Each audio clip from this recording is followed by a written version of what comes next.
کیا music instrument میں یعنی گٹار بجانا خریدنا بیچنا جائز ہے؟ دیکھیں اس کے حوالے سے میری پچھلے دنوں بھی ویڈیو ریکارڈ ہوئی ہے. امت میں اکثریت تو اس چیز کو غلط سمجھتی ہے، انسٹرومنٹس کو، سارے انسٹرومنٹس کو نہیں.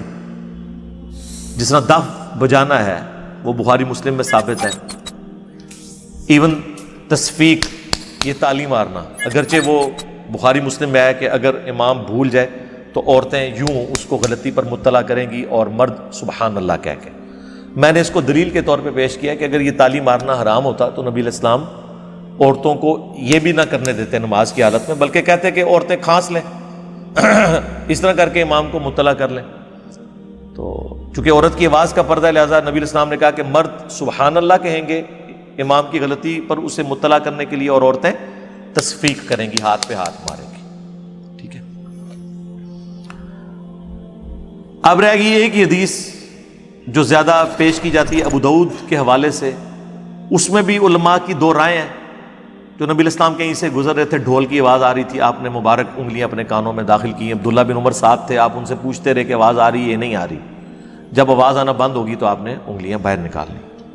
اس میں دوسرے علماء کہتے ہیں کہ نبی علیہ السلام نے خود تو انگلیاں ڈالی ہیں، عبداللہ بن عمر کو نہیں کہا کہ ڈالو. اور یہی کام عبداللہ بن عمر نے بھی اپنے ایک ساتھی کے ساتھ کیا اور انہوں نے اس وقت یہ حدیث بیان کی، لیکن انہوں نے اس کو بھی نہیں کہا کہ تم ایسا کرو. تو اس کی وہ تعویل کرتے ہیں کہ جو مذہبی پیشوا ہیں اب ان کا کام نہیں ہے کہ وہ اس طرح کی ایکٹیویٹیز میں حصہ لیں. مثلا اگر میں کسی کرکٹ میچ میں جا کے مہمان خصوصی کے طور پہ جا کے میچ دیکھوں تو میرے اس پلیٹ فارم کا تقاضا یہ نہیں ہے. اس کا یہ مطلب نہیں کہ میں اسے ناجائز سمجھتا ہوں، یا کسی جا کے میں غزل کی محفل میں جا کے بیٹھ جاؤں چاہے وہ مردوں میں ہی ہو رہی ہو. اب صحیح بخاری میں نبی علیہ السلام نے خود فرمایا عائشہ گانے والی کیوں نہیں بھیجی شادی کے موقع کے اوپر. اور ترمذی میں ابن ماجہ میں حدیث ہے کہ حلال نکاح وہ ہے جس میں گانا ہو، اناؤنسمنٹ ہو، اور جس میں نہ ہو وہ حرام ہے. گانے سے بھی کسی کو اختلاف نہیں ہے. اختلاف میوزیکل انسٹرومنٹ میں، اس میں بھی کچھ انسٹرومنٹ سے ہے کچھ نہیں ہے. گنگنانا خود ترنم کے ساتھ، وہ تو پورے کا پورا قرآن گنگنایا جا رہا ہے. مشاری راشد جس طرز میں قرآن پڑھ رہے ہیں، ظاہر ہے وہ ایک ڈیوائن میوزک تو ہے، تبھی تو سننے کا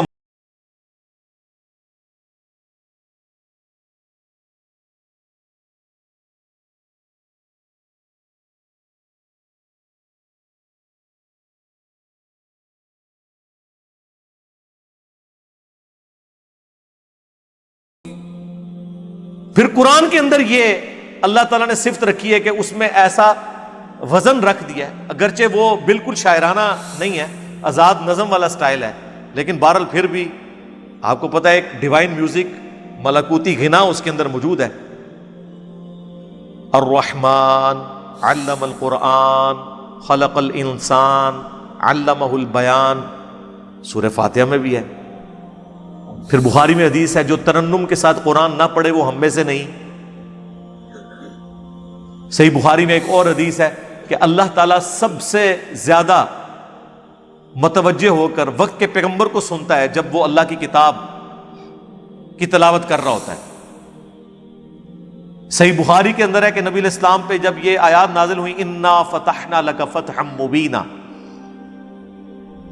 جس میں حضور کو بشارت دی گئی تھی کہ ہم نے آپ کی اگلی پچھلی خطائیں یا آپ کہہ لیں اجتہادی غلطیاں جنہیں ہم گناہ نہیں کہتے معاف فرما دی ہیں، اور اسی کی بنیاد کے اوپر نبی علیہ السلام پہ شفاعت کا دروازہ بھی قیامت کے دن کھلے گا. جب یہ آیات نازل ہوئی تو حضور ان آیات کو سواری پہ بیٹھ کے، وہ صحابی کہتے ہیں گنگنا رہے تھے، اور آج بھی مجھے یاد ہے کہ حضور اسے گنگنا کے پڑھ رہے تھے خوشی کے اظہار کے لیے. ایون یہ جس طرز میں قرآن پڑھا جاتا ہے، قرآن پڑھے بغیر بھی اس طرز میں آپ کیا گنگنا نہیں سکتے بغیر الفاظ کے؟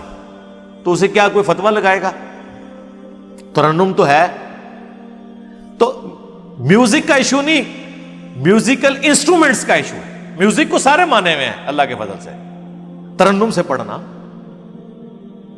نعتیں نہیں ترنم سے پڑھ رہے.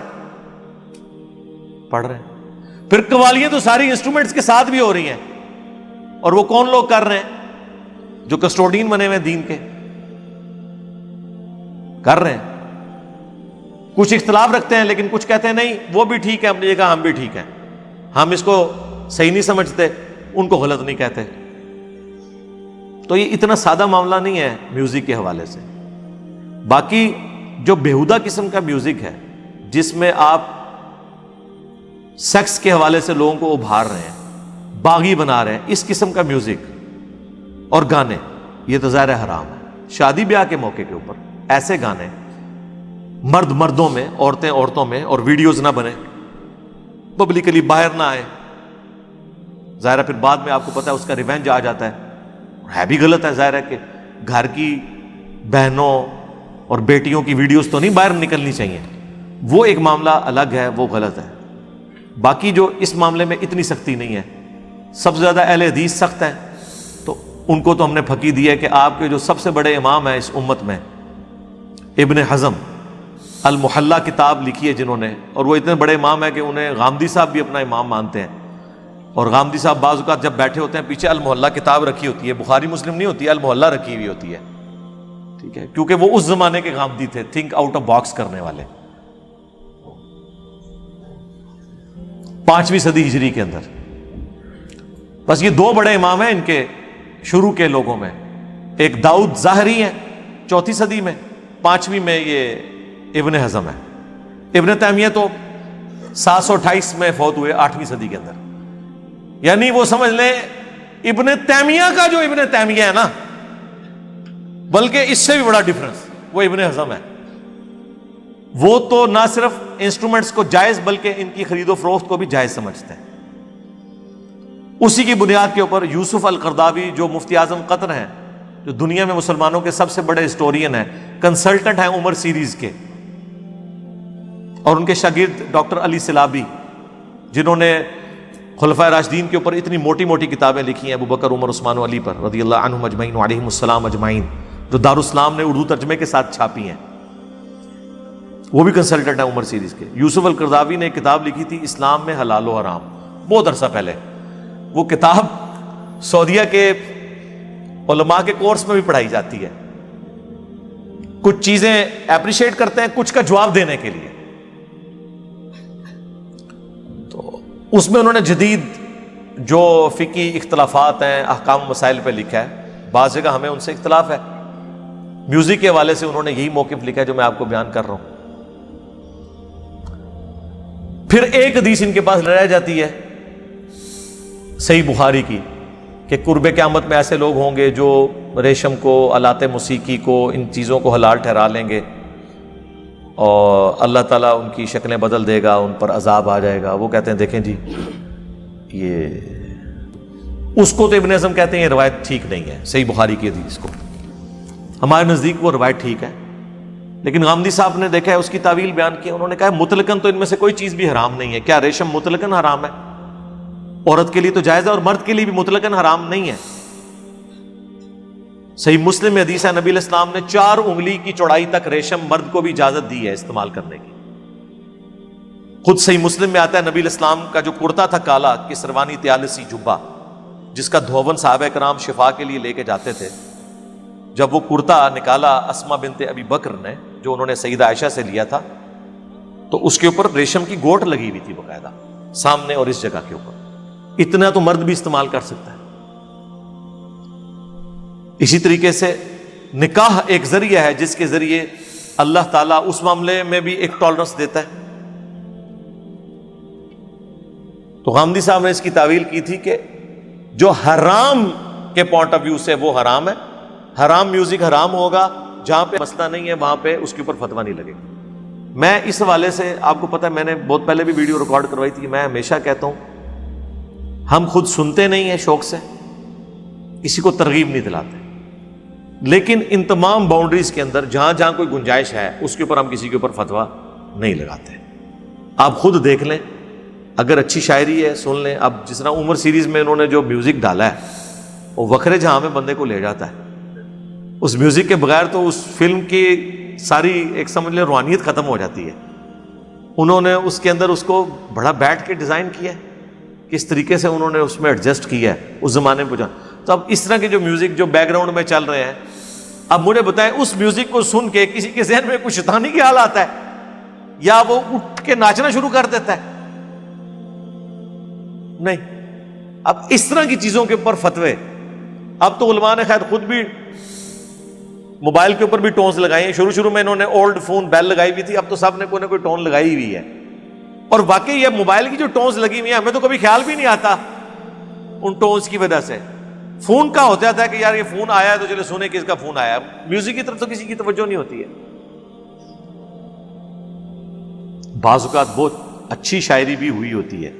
اب جس طرح یہ شکوہ جواب شکوہ نصرت فتح علی نے اپنے مرنے سے کچھ عرصہ پہلے آڈیو ریکارڈنگ میں اس کی ہے، وہ سولو جو ہے نا شکوہ جواب شکوہ، ایک پرانے سٹائل میں اس نے پڑھی ہوئی ہے جو قوالی کے طرز میں، ایک اس نے لیٹسٹ جو آپ کا ایک پاپ میوزک کی طرز میں نا اس نے، لیکن بہت فاسٹ بھی نہیں ہے، لیکن وہ سولو ہے. آپ یوٹیوب پہ جا کے لکھیں سولو شکوہ جواب شکوہ آڈیو میں، کمال پڑا ہے نصرت فتح علی. وہ آپ جتنی بار سنیں آپ اسلامک ہسٹری آپ کے سامنے سے گزر جاتی ہے، آپ کا اس کی شاعری کی طرف ہی توجہ ہوتی ہے بجائے کہ میوزک کی طرف آئیں. ایون اگر کوئی عشق مجازی پہ بھی بات ہوئی ہے تو وہ میاں بیوی تو آپس میں ایک دوسرے کو گانا سنا سکتے ہیں نا جی. ڈاکٹر ذاکر نائک نے تو سٹیج کے اوپر وہ گانا زوجتی انتی حبیبتی انتی وہ گایا ہے، وہ ایک عرب کا وہ نشید پڑھنے والا ہے اس کے ذریعے. تو وہ تو منہ سے ہی ایسی ساؤنڈز نکال لیتا ہے. باقی میں اسے جو کنڈیم کرتا ہوں نا علماء کے حوالے سے، میں نے بھی کئی دفعہ ویڈیوز میں کہا ہے رو میوزک لگا دیتے ہیں، وہ اس لیے کہ یار رو لگانے سے جھوٹی کہانی تو نہ آگے پیش کرو. رو کے پیچھے اگر بخاری مسلم کی کوئی حدیث چل رہی ہو،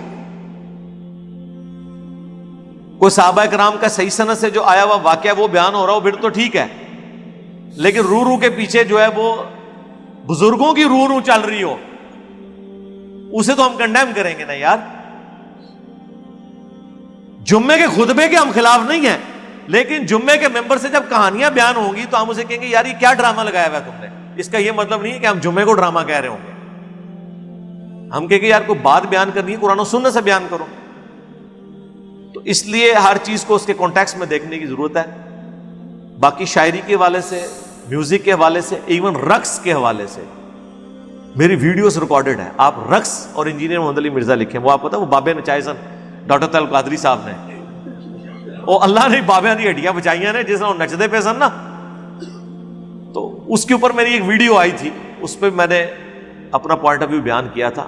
نہ تو ہم ایسی ایکسٹریم کے اوپر ہیں کہ ایک تماشا بنا لیا جائے میوزک کے نام کے اوپر، اور نہ دوسری ایسی ایکسٹریم کے اوپر ہیں کہ اسے حرمت کے فتوے لگانے شروع کر دیا کریں. مجھے ایک دفعہ ایک موسیقار بھائی نے فون کیا کئی سال پہلے، جن دنوں میں فون کبھی سن بھی لیتا تھا، تو مجھے کہتے ہیں آپ میں میوزک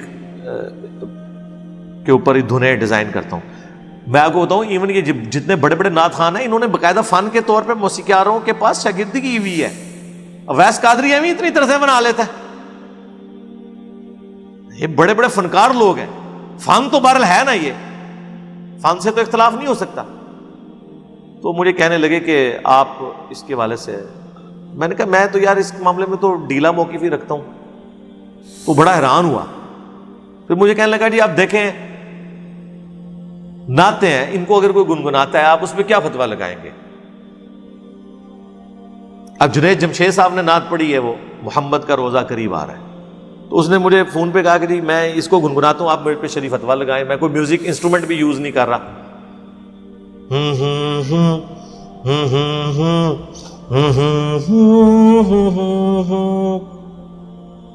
کیا فتویٰ لگائے بندہ؟